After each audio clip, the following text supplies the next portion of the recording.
الرحمن الرحیم الحمد للہ رب العالمین والصلاة والسلام علی سید الانبیاء والمرسلین الصلاة والسلام علیک یا رسول اللہ وعلی آلک واصحابک یا حبیب اللہ الصلاة والسلام علیک یا نبی اللہ وعلی آلک واصحابک یا نور اللہ۔ سلسلہ اصلاح کی بات، موضوع ایصال ثواب۔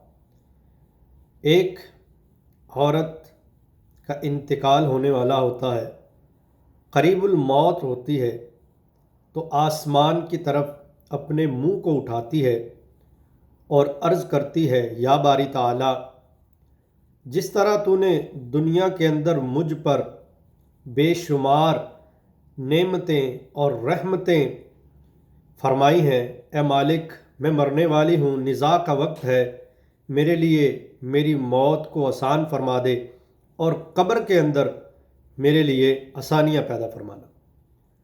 اب جب اس عورت کا انتقال ہو جاتا ہے، جب اس کو دفن کر کے سارے گھر کو لوٹ جاتے ہیں، تو اس کا ایک نوجوان بیٹا ہر جمعہ کو قبرستان میں جاتا ہے، اپنی والدہ کی قبر پر قرآن پاک کی تلاوت کرتا ہے۔ اس کا یہ معمول بن چکا تھا۔ ایک دن جب وہ رات کو سویا تو خواب میں اس کو اپنی ماں کی زیارت ہوئی، تو اس نے عرض کیا کہ ماں جی، کیا میرے لائق کوئی حکم ہے اور آپ کے ساتھ قبر کے اندر کیا معاملہ ہوا؟ تو ماں نے اپنے بیٹے کو بتایا کہ میں ایک گناہ گار تھی، لیکن اللہ تعالیٰ کی رحمت اس قدر وسیع ہے کہ اس نے اپنی رحمت کے سائے میں ڈانپ کر میری مغفرت فرما دی، اور الحمدللہ میں اپنی قبر کے اندر بڑی پرسکون ہوں۔ تو بیٹے نے کہا، ماں جی میرے لائق کوئی حکم؟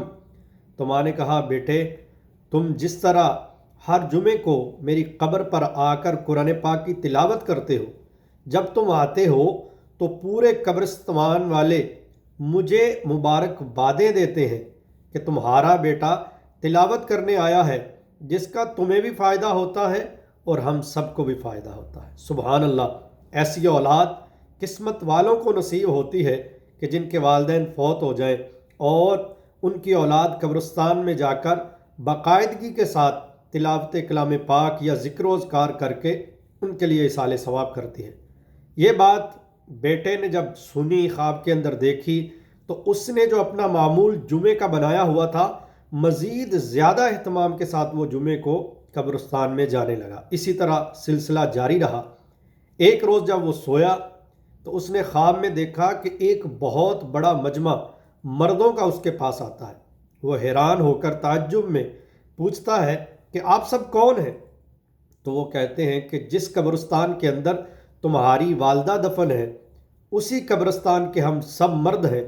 ہم تمہارا شکریہ ادا کرنے آئے ہیں کہ تم جو ہر جمعے کو آ کر تلاوت کلام پاک کرتے ہو، ذکر و اذکار کرتے ہو، جہاں تمہاری والدہ کو اس کا فائدہ ہوتا ہے، وہاں اللہ تعالیٰ کی رحمت ہمارے اوپر بھی برستی ہے، ہمارے لیے بھی وہ باعث تسکین بنتا ہے۔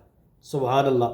اللہ تعالیٰ ہم سب کو ایسی اولاد عطا فرمائے جو مرنے کے بعد بھی ہمارے لیے استغفار، توبہ اور ذکر و اذکار اور ایصال ثواب کا اہتمام کر سکے۔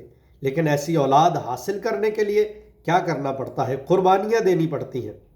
دین اسلام پر اپنے بچوں کی تربیت کرنی پڑتی ہے، دین سکھانا پڑتا ہے، قرآن سکھانا پڑتا ہے، حدیث سکھانی پڑتی ہے، تب جا کر ایسی اولادیں پیدا ہوتی ہیں، اور ایسی اولادیں جب تربیت یافتہ ہو جاتی ہیں تو ان کا بڑا فائدہ ہوتا ہے۔